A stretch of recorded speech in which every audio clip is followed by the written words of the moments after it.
বাংলাদেশের বিরাজমান পরিস্থিতির সময়ে আমদানি রপ্তানি বাণিজ্যে অনেকটা প্রতিবন্ধকতার সৃষ্টি হয়েছে। বাংলাদেশে ভারতের মধ্যে আমদানি রপ্তানি বাণিজ্যে এই প্রতিবন্ধকতা তৈরি হয়েছে। বিশেষ করে বেনাপোল বা পেট্রাপোল স্থল বন্দর দিয়ে রপ্তানি অনেকটা স্বাভাবিক থাকলেও আমদানি কমেছে অনেকাংশে।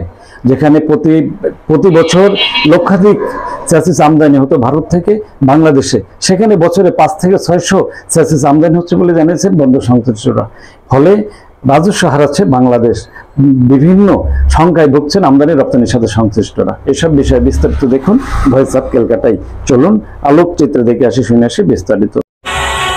দেশ বিদেশের সব খবর জানতে, দেখতে, শুনতে, শিক্ষা, স্বাস্থ্য, যোগাযোগ, ভ্রমণ, বাণিজ্য ও বিনোদন সহ বিভিন্ন বিষয়ে সবার আগে সব প্রতিবেদনটি দেখুন ভয়েস অফ ক্যালকাটায়। দেশের বৃহৎ স্থল বন্দর বেনাপোল, ওদিকে ভারতের পেট্রাপোল স্থল বন্দর। এই স্থল বন্দর দুটো দিয়ে গত 6 বছরের ব্যবধানে উচ্চ মূল্যে মেশিনারিজ আমদানিতে ধস নামতে শুরু করেছে। ফলে বাংলাদেশে সরকারের বেনাপোল দিয়ে কমেছে রাজস্ব আয়। গত বছর যেখানে বছরে 1 লাখের বেশি আমদানি হতো চ্যাসিস, সেখানে বছরে আমদানি হচ্ছে 3 থেকে 400 চ্যাসিস, এমনটি জানিয়েছেন বন্দর বা কাস্টম সংশ্লিষ্টরা। বেনাপোল বন্দর দিয়ে চ্যাসিস আমদানি আশঙ্কাজনক হারে কমেছে। ফলে বিগত বছরগুলো টার্গেট অনুযায়ী রাজস্ব আদায় করতে পারেনি কাস্টম সংশ্লিষ্টরা। 2019 সাল থেকে বেনাপোল বন্দর দিয়ে ভারত থেকে গাড়ি প্রয়োজনীয় যন্ত্রপাতি আমদানি কমেছে আশঙ্কাজনক হারে। যেখানে স্বাভাবিক সময়ে বছরে গাড়ির চ্যাসিস আমদানি হতো 1 লাখ বা তারও বেশি, সেখানে এখন আমদানি হচ্ছে মাত্র 3 থেকে 400 পিস। মূলত করোনাকালীন গাড়ির ব্যবসায় ধস নামায় এই আমদানি কমে যায় বলে জানিয়েছেন কাস্টম সংশ্লিষ্টরা, যার প্রভাব পড়ে সরকারের রাজস্ব আদায়ে। উচ্চ শুল্ক এর গাড়ি এবং প্রয়োজনীয় যন্ত্রপাতির আমদানিতে বাড়ে সরকারি রাজস্ব হয়। বিগত 5 থেকে 6 বছর ধরে বেনাপোল কাস্টমসের লক্ষ্যমাত্রার বিপরীতে রাজস্ব আহরণ করতে পারেনি আদৌ। জাতীয় রাজস্ব বোর্ডে বেঁধে দেওয়া রাজস্ব আহরণে ব্যর্থ হচ্ছে বারবার কাস্টম কর্তৃপক্ষ।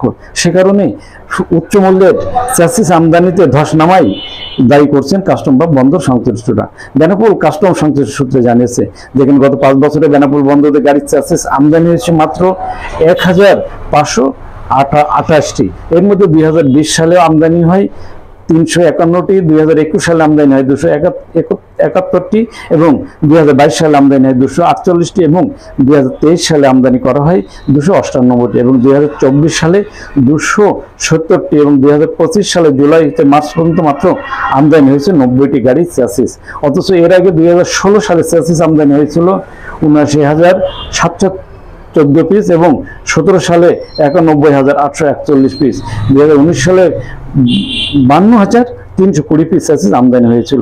বিগত দিনে কয়েক গুণ বেশি চ্যাসিস আমদানি হলে সম্প্রতি সময়ে চ্যাসিস আমদানি কমেছে অনেক। সেই কারণেই বেনাপোলে রাজস্ব আদায় কমেছে বলে জানিয়েছেন বন্দর সংশ্লিষ্টরা। কাস্টমস, বন্দর কর্তৃপক্ষ, সিএনডিএফ-এর সাথে সংশ্লিষ্টরা জানান, উচ্চ মূল্যের পণ্য আমদানি বাড়লে বাড়ে রাজস্ব আয়। সেক্ষেত্রে করোনাকালের সময় পর থেকে চ্যাসিস আমদানি অনেকটা কমে যাওয়ায় এই রাজস্ব আহরণে প্রতিবন্ধকতার সৃষ্টি হয়েছে। তবে বন্দরের ভারতের পেট্রাপোল ও বেনাপোল বন্দরের অবকাঠামো অনেক আগের থেকে বেড়েছে অনেক গুণ।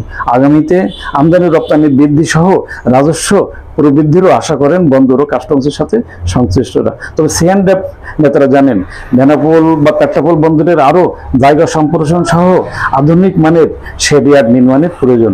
সেক্ষেত্রে আমদানি রপ্তানি বৃদ্ধি পাবে, বাড়বে সেবার মান। দেশ বিদেশের সব খবর জানতে, দেখতে, শুনতে, শিক্ষা, স্বাস্থ্য, যোগাযোগ, ভ্রমণ, বাণিজ্য ও বিনোদন সহ বিভিন্ন বিষয়ে সবার আগে সব প্রতিবেদনটি দেখুন ভয়েস অফ ক্যালকাটায়।